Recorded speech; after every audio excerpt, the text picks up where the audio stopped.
역사서 시리즈의 대장정을 마치고 시가서의 첫 문을 연 욥기 제1편에서 우리는 까닭 없는 고난에 직면한 의인 욥의 고뇌를 마주했습니다. 재산과 자녀, 건강까지 모든 것을 잃고 새 친구의 냉혹한 인과응보 신학에 만신창이가 된 욥. 그의 입에서 탄식이 터져나오며 인간 지혜의 한계를 드러낸 그 순간 욥기 제1편은 침묵으로 마무리되었습니다. 이제 그 무거운 침묵을 깨고 욥기 제2편의 서막이 오릅니다.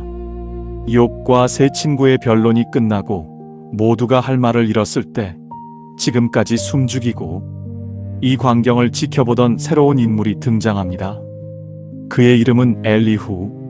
내 하나님은 그분이시다라는 뜻의 이름을 가진 이 젊은이는 지금까지 연장자들의 변론을 존중하며 기다렸지만 이제 그의 내면에서 거룩한 분노가 폭발합니다.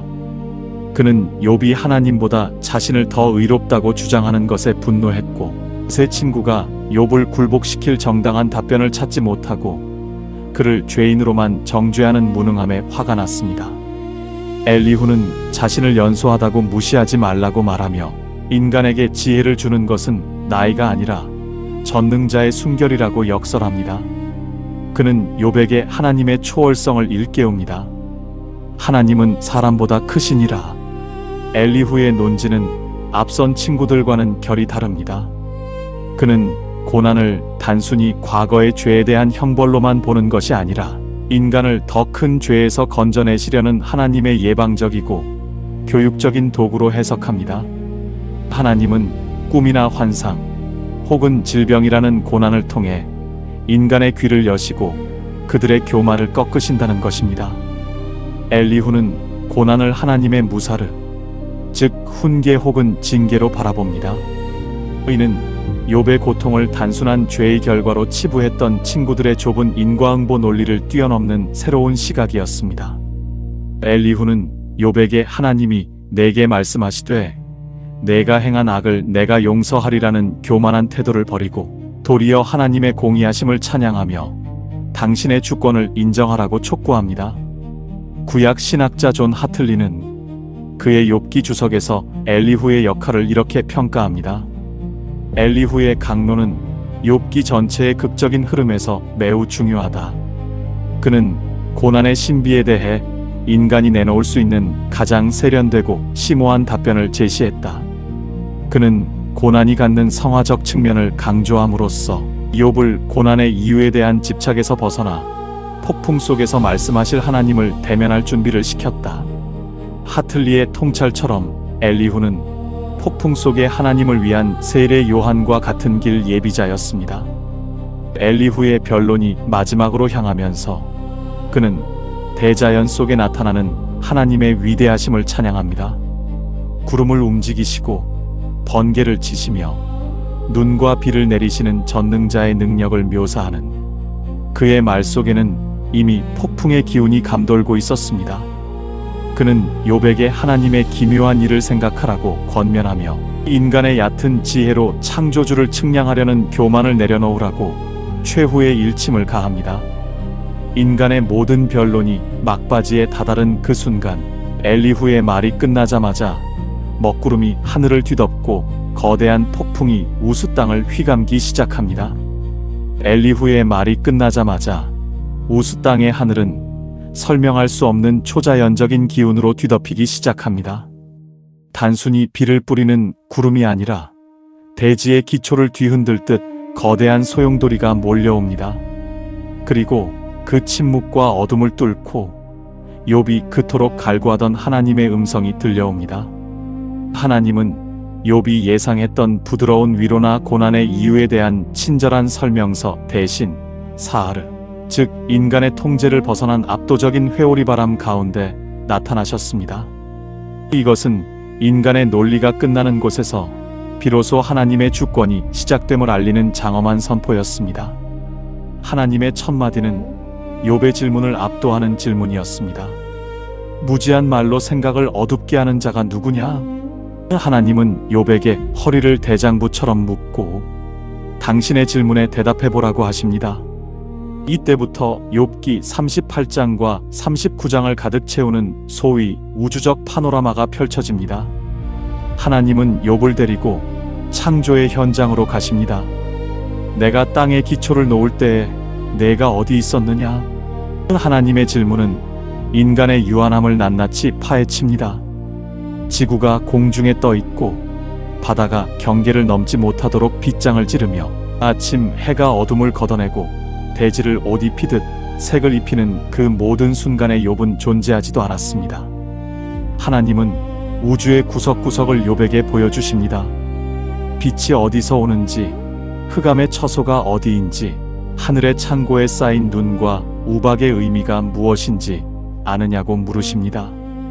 또한 히브리어로 비나이, 즉 사물의 본질을 꿰뚫는 통찰력이 욥에게 있는지를 신문하십니다.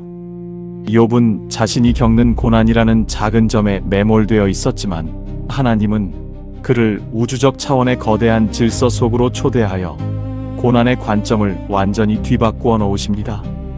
인간의 지혜로는 측량할 수 없는 묘성과 삼성의 결속, 별들의 운행을 주관하시는 하나님의 광대하심 앞에 욥의 항변은 먼지처럼 작아지기 시작합니다. 욥기 연구의 대가인 노만 하벨은 그의 저서 욥기에서 이 장면을 이렇게 분석합니다. 하나님의 답변은 욥의 질문에 대한 무시가 아니라 욥을 하나님의 통치 파트너로 격상시키시는 과정이다. 하나님은 욥에게 고난의 원인을 설명하는 대신 창조 세계의 신비와 질서를 공유하신다. 이는 욥이 겪는 고통이 무질서한 우연이 아니라 인간이 다 이해할 수 없는 하나님의 거대한 지혜 안에 포함되어 있음을 보여주는 강력한 계시이다. 하벨의 말처럼 하나님은 논리로 욥을 이기려 하시는 것이 아니라 당신의 위대함 속에 욥을 안으시는 것입니다. 질문은 창조의 신비를 넘어 생태계의 야생성으로 이어집니다. 하나님은 욥에게 묻습니다. 사념소가 새끼치는 때를 내가 아느냐? 들나귀를 자유롭게 놓아준 자가 누구냐?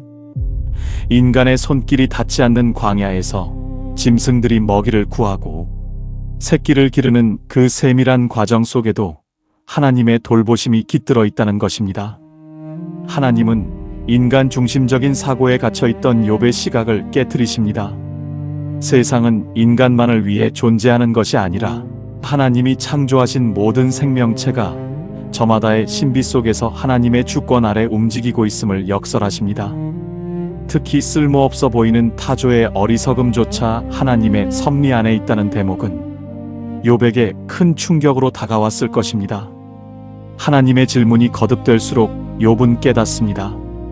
자신이 하나님께 따져 물었던 공이라는 잣대가 얼마나 좁은 것이었는지를 말입니다. 인간은 자신의 삶에 닥친 고난 하나만을 보고 세상을 판단하지만 하나님은 보이지 않는 심해의 원천부터 밤하늘의 끝자락까지 그리고 이름 모를 들짐승의 숨소리까지 한치의 오차 없이 다스리고 계셨습니다. 이 압도적인 임재 앞에 욥은 비로소 입을 가립니다. 질문에 대답할 말이 없어서가 아니라 대답할 필요조차 없는 하나님의 완전하심을 목격했기 때문입니다. 우리는 이 파트에서 고난을 대하는 가장 높은 차원의 자세를 배웁니다. 고난의 이유를 아는 것보다 더 중요한 것은 고난의 한복판에서 하나님이 누구신지를 대면하는 것입니다. 하나님은 욥에게 미안하다, 내 실수였다라고 말씀하지 않으십니다. 도리어 내가 이 거대한 우주를 완벽하게 통치하고 있다면 너의 인생 또한 내 손안에 있음을 신뢰할 수 없겠느냐? 라고 묻고 계십니다. 욥은 이제 고통의 잿더미 위에서 역설적이게도 가장 안전한 창조주의 품을 발견하게 됩니다. 폭풍 속에서 쏟아지는 첫 번째 질문 세례가 끝난 후 하나님은 욥에게 다시 한번 도전하십니다. 트집 잡는 자가 전능자와 다투겠느냐? 하나님은 욥에게 만약 내가 세상을 심판할 수 있고 악인을 굴복시킬 능력이 있다면 스스로를 영광과 위엄으로 단장해 보라고 말씀하십니다. 인간의 한계를 다시 한번 직시하게 하신 하나님은 이제 창조 세계의 가장 기괴하고도 강력한 두 존재를 욥의 눈앞에 소환하십니다. 그것은 바로 땅의 짐승인 베헤못과 바다의 괴수 리워야단입니다. 먼저 소개되는 베헤못은 짐승들이라는 단어의 복수형으로 짐승 중의 짐승, 즉 압도적인 힘을 상징합니다.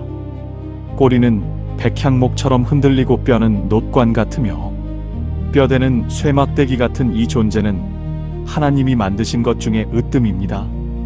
하나님은 이 거대한 존재가 욥과 함께 창조되었음을 강조하시며 인간이 감히 칼을 들이댈 수 없는 이 괴수조차 하나님의 피조물일 뿐임을 선포하십니다.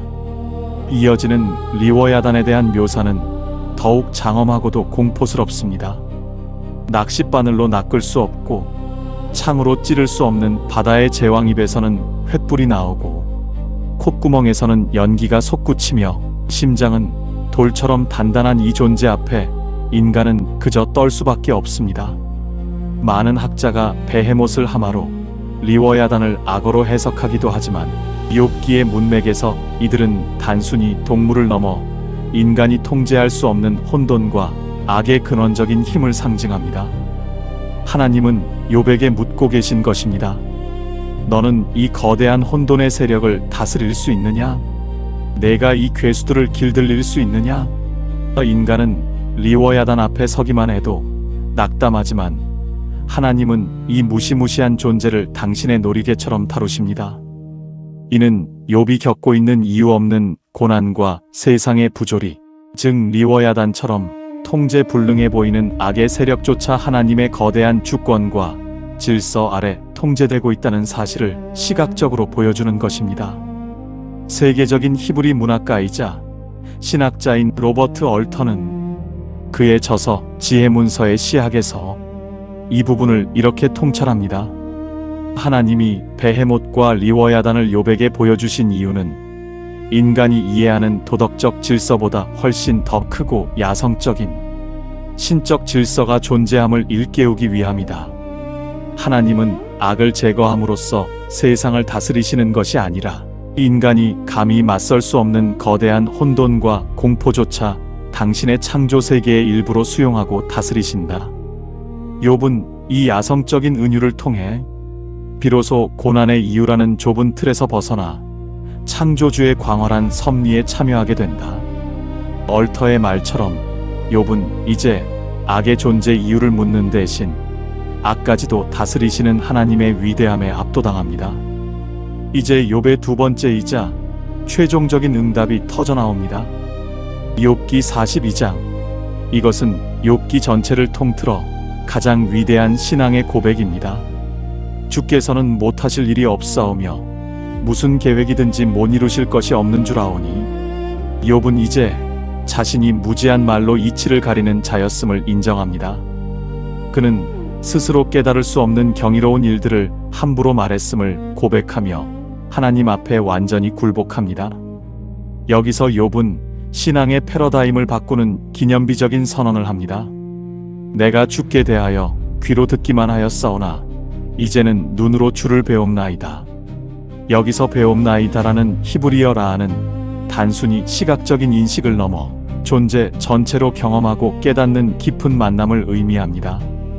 욥에게 고난은 여전히 아프고 자녀들은 돌아오지 않았으며 몸의 종기는 그대로였습니다.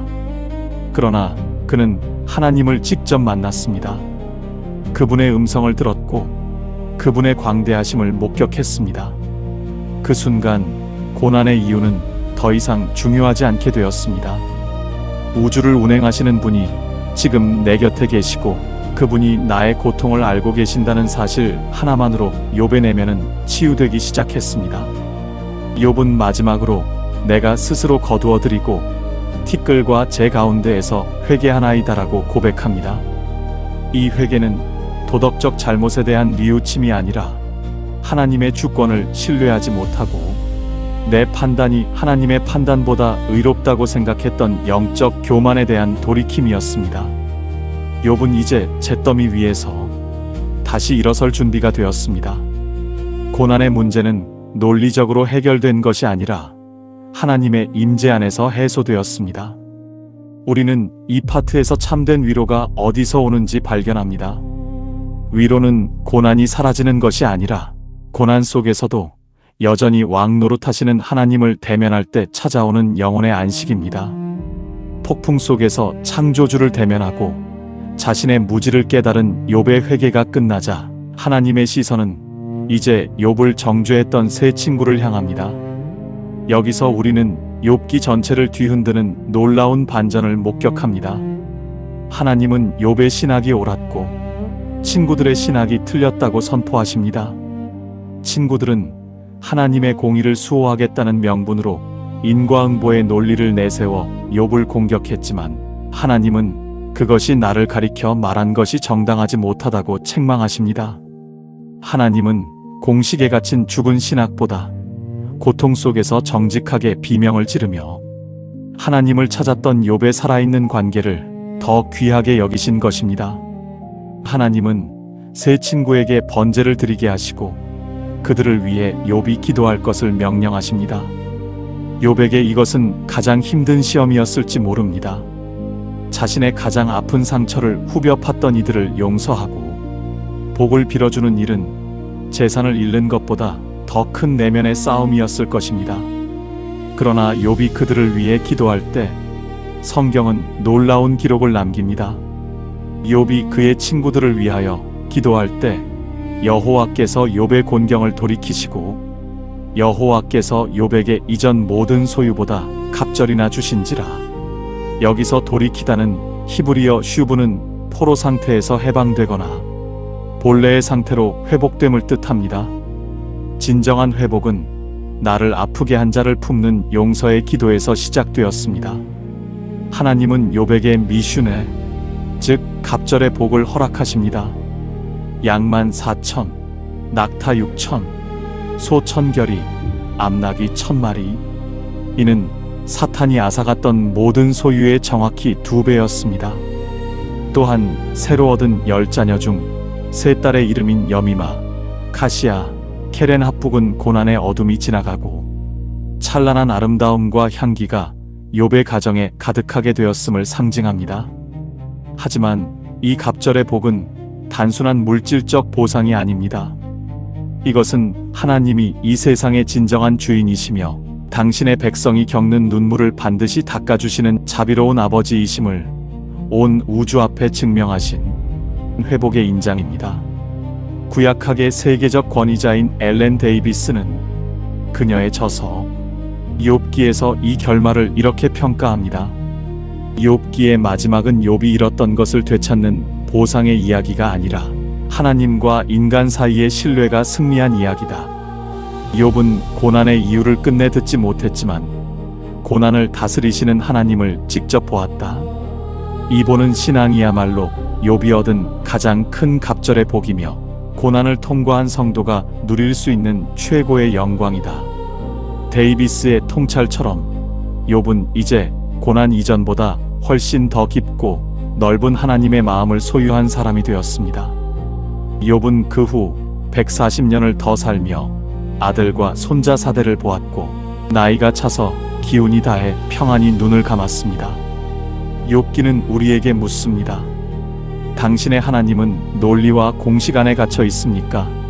아니면 당신의 고통받는 현장 속으로 폭풍처럼 찾아오시는 분입니까? 인생에 이해할 수 없는 잿더미 위에 앉아 계신다면 욥처럼 끝까지 하나님을 대면하십시오. 비명이 기도가 되고 탄식이 찬양이 될 때 하나님은 반드시 여러분의 곤경을 돌이키실 것입니다. 고난은 결코 인생의 끝이 아닙니다. 그것은 하나님을 귀로 듣던 자리에서 눈으로 뵙는 자리로 나아가게 하는 거룩한 통로입니다. 욥이 만난 그 폭풍 속의 하나님이 오늘 여러분의 삶에도 동일하게 응답하시길 소망합니다. 온 우주를 창조하시고 폭풍 가운데 말씀하시는 주님, 오늘 저희는 욥의 고난과 그 너머에 계신 하나님의 거대한 주권을 묵상했습니다. 인생의 시련 앞에서 왜 나입니까? 라고 원망했던 저희의 연약함을 고백합니다. 내 삶의 작은 조각만 보고 주님의 전체 설계를 판단하려 했던 교만을 용서하여 주시옵소서. 주님, 우리에게 욥과 같은 정직한 믿음을 허락하옵소서. 하나님을 지식으로만 알던 귀로 듣는 신앙을 넘어 삶의 현장에서 주님을 직접 목격하는 눈으로 뵙는 신앙으로 나아가게 하소서. 또한 우리를 아프게 했던 이들을 진심으로 용서할 수 있는 마음을 부어주시옵소서. 욥이 친구들을 위해 기도할 때 그의 곤경이 돌이켜졌음을 기억합니다. 지금도 까닭없는 고난으로 신음하는 이들을 위로하여 주시고 마침내 눈물을 닦아주실 신실하신 하나님만을 의지하게 하소서. 우리 인생을 이전보다 더 찬란한 영광으로 빚어가실 주님을 찬양하며 예수 그리스도의 이름으로 기도드립니다. 아멘. 욥기 2부작을 통해 우리는 고난의 참된 의미를 재정립했습니다. 첫째, 하나님은 우리의 비명을 외면하지 않으십니다. 정답을 말하는 친구들보다 아파하며 하나님께 따져 물었던 욥을 하나님은 더 옳다고 하셨습니다. 둘째, 고난의 답은 이유가 아니라 임재에 있습니다. 하나님은 우주의 광대함을 보여주심으로 욥의 작은 고통을 당신의 큰 계획 안으로 품으셨습니다. 셋째, 회복의 시작은 용서에 있습니다. 욥이 친구들을 위해 기도할 때 그의 삶에 갑절의 복이 시작되었습니다. 욥기 편이 여러분의 고난을 이길 힘이 되었다면 구독과 좋아요로 응원해 주십시오. 다음 시리즈는 인간 영혼의 모든 감정이 녹아있는 찬양의 보고 시편으로 이어집니다.